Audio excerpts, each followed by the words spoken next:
يا أيها الذين أوتوا الكتاب كونوا يوكا بديت آمنوا كم دين بما نزلنا مصدقا لنا من جبني ونقول إن الإمام أكون دون كمودا من قبل أن نتمس وجوهك وأدي من منطقة جيت هي فنردها مرتد على أدبار أباو مجد أو الله ما من هدر بك الله أننا من هدر أصحاب سبتهم بأسر وكان أمر الله مفعولا لا تجمر الله نكوه ويتند إن الله الله لا يكفر أن يشرك به ويافتا وحوت الدم ويكفر ما دون ذلك ويافو وقونا ذلك لمن يسعى ونند بمبه حاجي ومن يشرك بالله كلا حوت الدم الله فقد افترى اسما عظيما وحب ويقول يوفي وهجتك هن بيتي بني موضع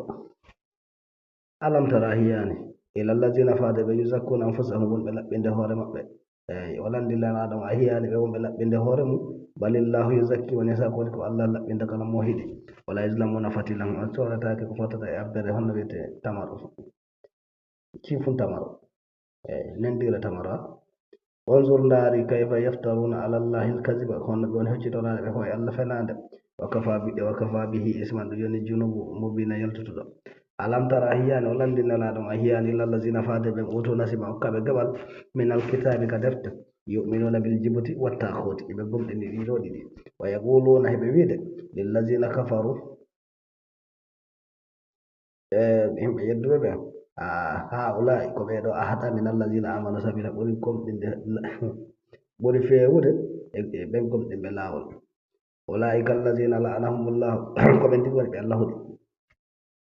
ومن يلعن الله كلام الله دي ولن تجد له نصيرا أيضا تنفاق أم لهم كرنا ودد بنصيب من الملك بجوجي كلام فإذا أنسي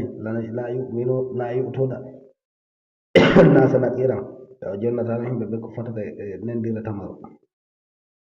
أم ياسدون الناس كعب يعني هم بين على ما آتاهم الله كل الله أدنى من فضل يبور المفقد آتينا على إبراهيم كل من أدنى من إبراهيم الكتاب دفتر والحكمة يا وجدين وآتيناهم ملك عظيم من أدنى إلى مانكو ومنهم نعم بكد من آمن قبل ومنهم نعم من صد أنه بسكت دينه وخفى بجهنم سائر شر جهنم هو إن الذين كفروا بآياتنا والبيت آيات منهم سوف نسليهم أرم من نار هيت كلما نضجت جلودهم كلت فقلا نوجتي غوري مبني بدلناهم جلودا خيرها ما واتي تداي بهن ويتي غوري ونانغيدو ليذوقوا العذاب هذا ما إن الله كان أولاد